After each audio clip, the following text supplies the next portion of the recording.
Welcome to How to Cook That. I'm Anne Reardon, and in this episode we're doing Cake Rescue, where we take cake fails and I'll show you how to transform them into something that looks amazing.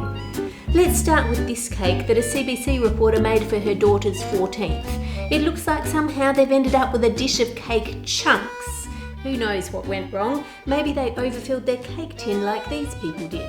I'm going to fill mine right up, way too full. We're of course supposed to leave room for the cake to expand, otherwise it's going to overflow in the oven and make a mess. Now while the outside of this tin is covered, the actual cake turned out pretty good.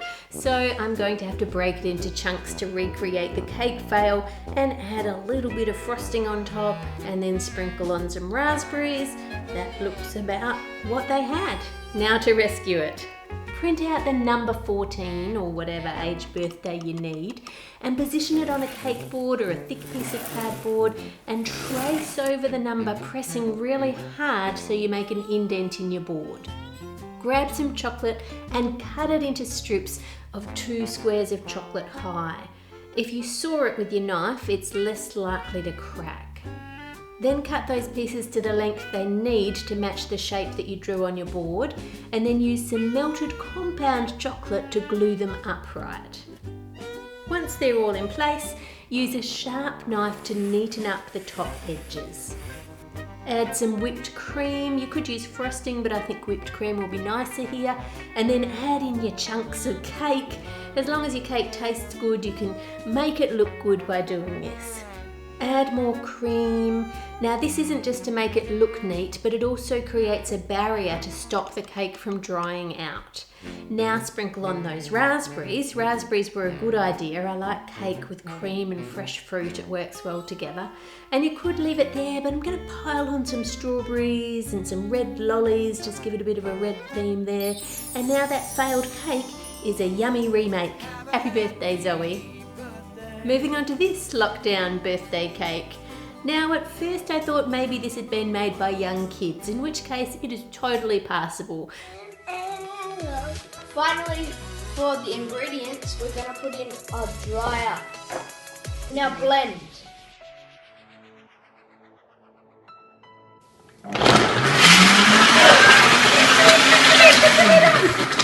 But then I saw that it was for a 50th, so the kids might be a little bit older. They might not be, but they probably are. I'm going to bake my cake without greasing or lining the tin, and I'm expecting that it's going to stick and we'll get something a bit like this, which might explain how you could get a cake that looked like that.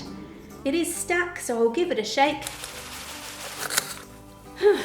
Why is it so hard to get a cake fail? The whole cake came out as one perfect cake. I'm just going to have to pull it apart a bit so I can recreate the cake fail, roughly add some frosting and then pipe mum on top. Oh wait a minute, it's mom. How do you say it? In America we say mum. Who else says mum and who says mom? Let me know in the comments where you're from and what you say and how you spell it. Add on some M&Ms. Now, I really don't think M&Ms do much to fix this presentation. Let's fix it up properly. Get a round container and pour in some melted compound chocolate. Now, you could use real chocolate that contains cocoa butter if you know how to temper it, but I'm trying to make it as easy as possible to fix a cake fail by using compound chocolate, which has vegetable oil in the ingredients. Tip the container around so that all your sides are covered and there are no holes, and then tip it up over some baking paper and let any excess run out. And then you just want to leave your container upside down to set, and you can put that in the fridge or freezer to speed that up. Once it is set, cut the top layer of your cake in half and add it down the bottom to one side, and then add the other half. It's just easier to get it in when it's in the halves rather than putting it in whole. Now you can leave that plain, but I'm going to mix up some espresso coffee milk with some masala and spoon some of that over for extra flavour. Next I'm adding some mascarpone cheese. Again, you could just use frosting, but this is what you use in tiramisu. It's thicker than whipped cream, but not as thick as cream cheese, just adds a nice creamy flavour to it. And then add in the rest of your cake. Squash it in there and level off the base with more mascarpone.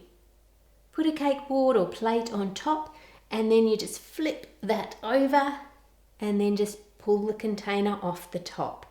Neaten up the chocolate around the base. I have a bit on each side where the container handles were that I need to take off. And then take some more melted chocolate and pipe some around the top edge. Now, if you just stay in one spot and pipe some extra, you'll get a nice drip going down. Let me show you that from the side so you can see what's going on. Add some going across and then stop in one spot and pipe some extra chocolate and let it drip down. Move along, pipe a bit more in one spot, and you can decide how many drips you want going around the cake. To decorate the top, dip some strawberries in chocolate and then add them around the top edge. That just adds a bit of colour and makes the cake look special. And your cake veil is looking ready to unveil. Now, if you're wondering how you would cut this sort of cake, just use a really hot knife and you'll make it through the chocolate outer layer. It doesn't look perfect on the inside, of course, but it does taste good. Happy 50th, Jennifer. Next is a problem that a lot of people have encountered: a leaning cake. The trend at the moment is to have cakes taller and taller. So instead of being just 2 cakes stacked up, they're often 3 or 4 cakes high. It just took me so long to get it to not look like the Leaning Tower of Pizza because it's so high. So I'm sandwiching these ones together just using cream, and as you can see, it's already starting to lean. Let's quickly add those Oreos on top, and then chop some more Oreos and press them into the cream around the bottom edge of the cake. Now I think that's pretty accurate. Theirs might have a little bit more of a lean, so let's give it a hand there. There you go, nailed the fail. Now to fix it. Use a spatula or a knife to lift off those top 2 cakes. Just place them to one side. And then grab a cereal box and cut out 4 circles that are slightly smaller than the round shape of your cake, and then staple that together to make a nice strong board and wrap it in foil. You could use a round cake board here if you have one, but I'm assuming that you might not. Then put 3 cake pop sticks of the same height into your cake. You can use wooden skewers if you don't have cake pop sticks, and then add your homemade cake board on top and the cake on top of that. So this just gives the cake support so the weight of the top 2 layers don't squash the bottom cakes, which then means that it tips and tilts. Just like when you're building a big tall building, you're going to need more structural support than you would if you were building a single layered house. Use whipped cream to fill in any gaps and the cake is no longer leaning. I'm often asked, how do you cut a cake that has cardboard in it? Well, it actually makes it easier. You just cut down until you hit the board and take out your slice. And when you've cut the slices from the whole top layer, you take off the board, you take out your cake pop sticks, and you start cutting the next level of cake.